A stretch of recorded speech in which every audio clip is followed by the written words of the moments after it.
हाय, नमस्ते, welcome to Starlink Edu Hub. तो यहाँ हम पढ़ने वाले हैं इंग्लिश ग्रामर में पार्ट्स ऑफ स्पीच।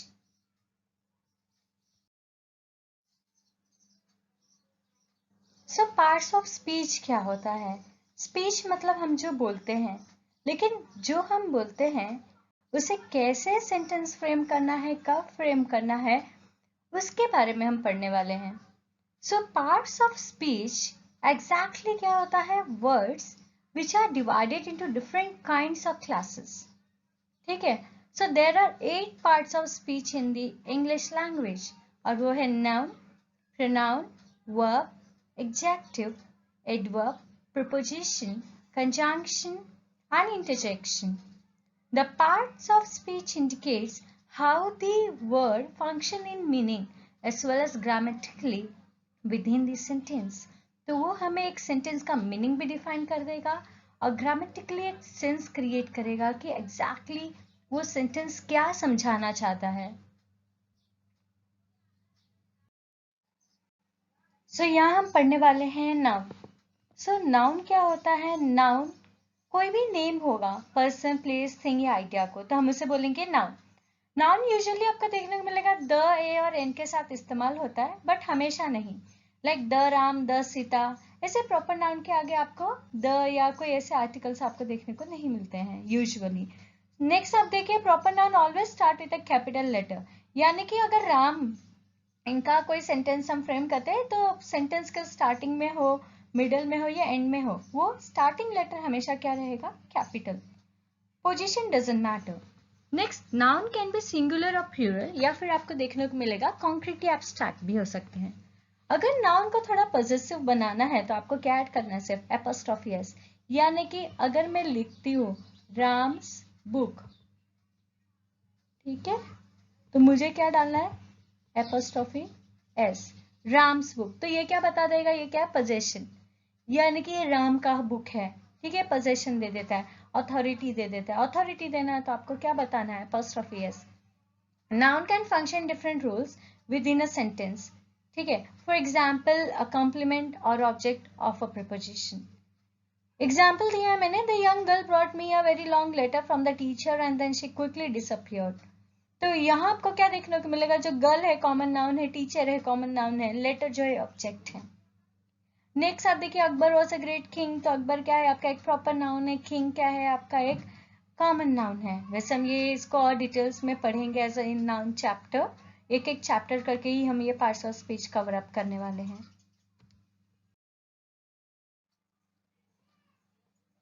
यहाँ हम बात करते हैं प्रोनाउन की। प्रोनाउन क्या होता है? एक ऐसा वर्ड जहां हमें नाउन को क्या करना है? रिप्लेस करना है। यानी अगर मैं बार बार बोलूँ Ram is intelligent boy, Ram is intelligent boy, Ram is good in studies, Ram Ram Ram, ऐसे करके मैं अगर पूरा पैराग्राफ बना दूं तो अच्छा नहीं लगता है, बार बार राम राम ऐसे चल रहा है सेंटेंस। तो आपको क्या करना है? थोड़ा सा उसको वेटेज देना है। तो वेटेज क्या करना है? अब जेंडर के हिसाब से रिप्लेस कर दीजिए। अगर मेल है तो ही लगा दीजिए, फीमेल है तो शी लगा दीजिए, ग्रुप है तो वी लगा दीजिए या दे लगा दीजिए, न्यूटर है तो इट लगा दीजिए। तो ऐसे करके हम क्या करेंगे? उस नाउन को रिप्लेस करेंगे, ठीक है। Pronoun is a word use in place of a noun. Pronoun is usually substituted for a specific noun which is called as antecedent, ठीक है। तो जो हम स्पेसिफिक एक नाउन को रिप्लेस करेंगे और उसके जगह हम ही शी इट यूज करेंगे, तो जो प्रोनाउन होता है, तो जिसको हम सब्स्टिट्यूट करें स्पेसिफिक नाउन को, तो इसे हम क्या बोलते हैं? एंटीसीडेंट, ठीक है। Like in this sentence about antecedent for pronoun is she is the girl, ठीक है। तो जो शी है ये किसके लिए लगाया गया है? गर्ल के लिए लगाया गया है, ठीक है। यहाँ जो शी वी दे ऐसे दिया है, तो जो शी हम यूज करेंगे तो ये हम बेसिकली किसके लिए यूज करेंगे? ये बेसिकली हम गर्ल के लिए यूज कर रहे हैं। ही अगर होता तो बॉय के लिए यूज कर रहे हैं। तो ये जो शी, ही, ईट या कुछ भी ऐसे वर्ड होते हैं, इसको हम क्या बोलते हैं? Antecedent. Pronouns are further defined by types, like personal pronouns refers to a specific person, नाम से पता चलता है personal। Possessive pronoun indicate करता है ownership, तो possession है तो ownership ही बताएगा। Reflexive pronouns are used to emphasize another noun या pronoun, ठीक है। Reflexive pronoun जो होता है दूसरे noun या pronoun को क्या करता है? emphasize करता है। Next, relative pronoun introduce करता है कोई subordinate clause, and demonstrative pronoun identify करता है या point to करता है, refer करता है to noun। ये सारी चीजें जो आप पढ़ रहे हैं ना, रिफ्लेक्सिव, पजेसिव, पर्सनल, ये सब प्रोनाउन के चैप्टर में हम डिटेल्स में पढ़ेंगे। अभी क्या है, ये इंट्रो क्लास है, तो इंट्रो में हम बस ये समझने की कोशिश करते हैं प्रोनाउन क्या है। Fine. So you can see John is absent because he is ill. अब इधर हम लगा देते हैं John is absent because John is ill, तो कुछ ज्यादा हो जाता। तो आपको क्या करना है, बस रिप्लेस करना है। अगर मेल है तो ही, अगर फीमेल है तो शी, लाइक दिस। समझा?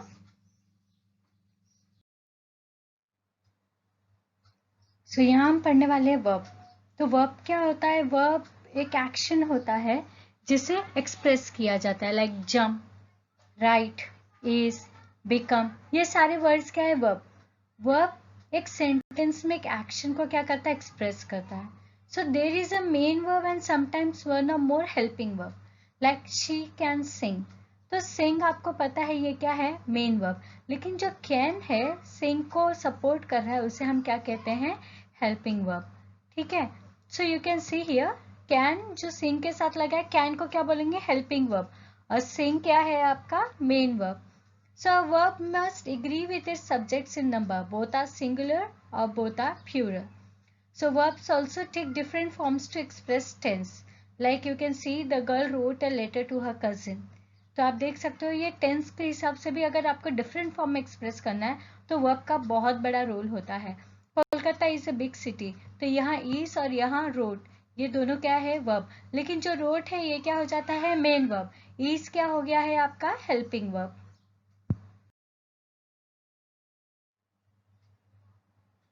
सो यहाँ पढ़ेंगे एडजेक्टिव। एडजेक्टिव का मतलब होता है विशेषण, किसी की विशेषता बताता है।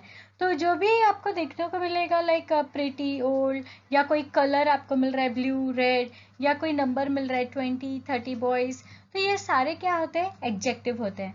तो एडजेक्टिव जो होता है कैसा होता है? मॉडिफाई करता है या डिस्क्राइब करता है एक नाउन को या प्रोनाउन को, like pretty, old, blue, smart. So an adjective is a word used to modify or describe a noun or a pronoun.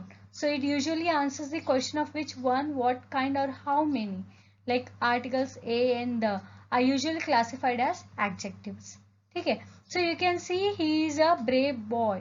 तो ये क्या होता है? एडजेक्टिव। और हमने आर्टिकल्स में ऑलरेडी पढ़ा है कि जब एडजेक्टिव होता है उसके बाजू में नाउन होता है तो उसके पहले क्या लगता है? आर्टिकल लगता है। Fine. So there are 20 boys in this class.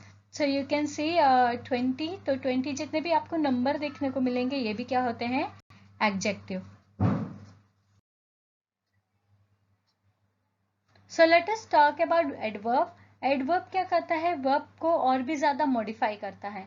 So an adverb modifies और डिस्क्राइब अ वर्ब, या फिर एडजेक्टिव को मॉडिफाई या डिस्क्राइब कर सकता है, या खुद एडवर्ब खुद को भी मॉडिफाई या डिस्क्राइब कर सकता है, like gently, extremely, carefully, well, ये सारे क्या होते हैं? एडवर्ब। आपको वर्ब मिलेगा या एडजेक्टिव मिलेगा या आपको एडवर्ब मिलेगा, उसके पहले अगर कोई वर्ड लगकर और ज्यादा उसको सपोर्ट मिल रहा है तो समझ जाना वो क्या है? एडवर्ब। सो एडवर्ब जो करता है वो डिस्क्राइब करता है वर्ब, एडजेक्टिव या another adverb, but never a noun. Noun को वो नहीं करता, ये ध्यान दीजिएगा। So it usually answers the question of when, where, how, why, under what condition or to what degree. ठीक है। सो adverb often end in ly format, पर हमेशा जरूरी नहीं है। So you can see the young girl brought me a very long letter from the teacher and then she quickly disappeared. तो देखिए इधर लेटर ऑलरेडी था, लॉन्ग लेटर समझ में आता है, वेरी लगने से क्या हो गया? वो थोड़ा सा और वेटेज मिल गया और डिस्क्रिप्टिव हो गया। तो ऐसी चीजों को हम क्या बोलेंगे? Adverb. So you can C disappear, समझ में आ रहा है गायब हो गए, लेकिन क्विकली ऐड होने से क्या हो जाता है? आपको और ज्यादा डिस्क्रिप्टिव मिलता है। Next you can see he work the sum quickly, तो सम पे उसने अच्छे से काम किया लेकिन जल्दी से किया, ये कौन हेल्प किया हमें? Adverb. You can see the next, this flower is very beautiful. Flower beautiful आपको समझ में आ जाता है, लेकिन वेरी लगने से क्या हो गया? उसकी विशेषता बढ़ गई। ठीक है, उसकी जो डिस्क्रिप्टिव पावर है वो बढ़ गई, तो इसको क्या बोलते हैं? Adverb. She pronounce the letter, she pronounce the word quite correctly. तो अगर वो सिर्फ करेक्टली बोलता तो भी समझ में आ जाता, बट क्वाइट लगने से क्या हो जाता है? उसकी डिस्क्रिप्शंस भर जाती है। तो आपको क्या समझना है? ये क्या है? एडवर्ब। जब भी कोई सेंटेंस में एक पर्टिकुलर पार्ट, चाहे आपका वर्ब हो, एडजेक्टिव या खुद एडवर्ब ही क्यों ना हो, उसके पहले कोई ऐसे वर्ड्स लग रहे जिसकी वजह से उसकी डिस्क्रिप्शन और क्लियर हो रही है, तो उसे हम क्या कहेंगे? एडवर्ब। सो यहाँ हम बात करते हैं प्रीपोजिशन। तो प्रीपोजिशन क्या बताता है? पोजीशन बताता है। पर ये ज़रूरी नहीं कि ये आपको पहले ये पोजीशन बताएं, ठीक है। सो अगर हम प्रीपोजिशन की बात करें तो preposition is a word place before a noun या फिर pronoun to form a phrase modifying another word in this sentence, जैसे बाय, विथ, अबाउट, अनटिल। जैसे आप यहाँ देख सकते हैं by the tree, with our friends, about the book, until tomorrow. तो ऐसे जो वर्ड्स आपको देखने को मिल रहे हैं पोजीशन बता रहे हैं, ये आपको क्या डिफाइन करता है, preposition. So preposition is a word placed before a noun or pronoun to form a phrase modifying another word in the sentence. So therefore a preposition is always part of a prepositional phrase. The prepositional phrase almost always function as an adjective, याद रखिएगा, और as an adverb. तो ये दो role play करेगा, adjective या फिर adverb. You can see here the following list includes the most common preposition like the young girl brought me a very long letter from the teacher. तो ये क्या है, पोजीशन बता रहा है. And then she quickly disappeared.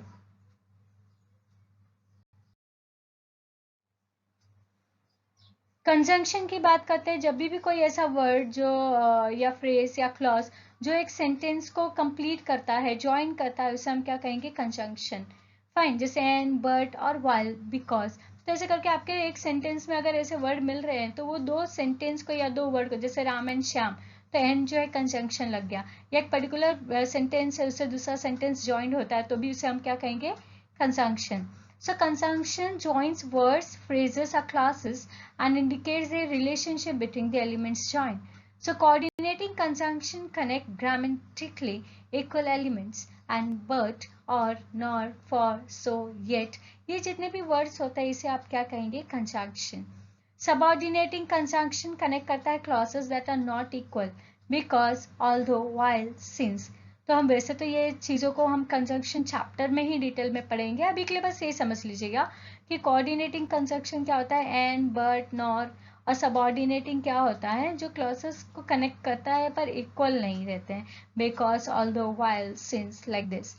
So there are other types of conjunction as well जो हम पढ़ेंगे आगे जाके.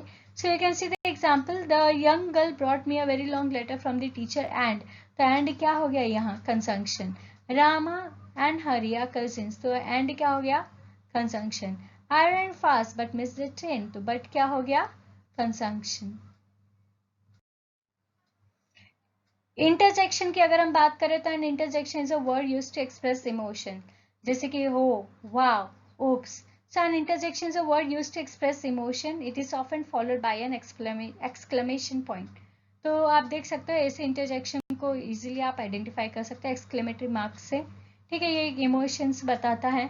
So you can see here जो लास्ट में था सेम सेंटेंस है, the young girl brought me a very long letter from the teacher and then she quickly disappear. Oh my, तो ओ माई के आगे आप देख सकते हैं कि एक एक्सक्लेमेटरी मार्क है जिसे हम क्या कहते हैं, इंटरजेक्शन. तो ये सेंटेंस कैसा हो गया, interjection. So hurray, you can see the exclamatory mark, interjection है ये. We have won the game. तो एक काइंड का आपका क्या है, express emotion. Thank you for watching. Happy learning. Have a good day.